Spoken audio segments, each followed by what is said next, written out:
টি-20 বিশ্বকাপে আজ সুপার 8-এর নিজেদের দ্বিতীয় ম্যাচে ভারতের বিপক্ষে মাঠে নামে বাংলাদেশ। এই ম্যাচে ভারত প্রথমে ব্যাট করতে নেমে বিরাট কোহলি এবং রোহিত শর্মা দারুণভাবে জুটি করেন। সেই জুটিটি ভাঙেন সাকিব আল হাসান রোহিত শর্মার উইকেট দিয়ে। এরপর আগ্রাসী ব্যাটিং করতে থাকে বিরাট কোহলি। বিরাট কোহলির আগ্রাসী ব্যাটিংকে উড়িয়ে দিয়েছেন তানজিম হাসান সাকিব। সাকিবের বলে বোল্ড আউট হয়ে যায় বিরাট কোহলি। বিরাট কোহলি আউট হওয়ার সাথে সাথেই বিরাট কোহলিকে চোখ রাঙালেন তানজিম হাসান সাকিব।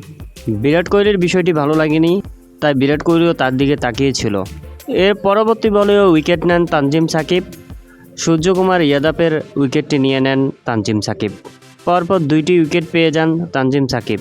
অসাধারণ বোলিং করছেন তানজিম সাকিব। তো ভিউয়ার, তানজিম সাকিবের এমন উদযাপন আপনাদের কাছে কেমন লেগেছে অবশ্যই কমেন্ট করে জানাবেন। ধন্যবাদ।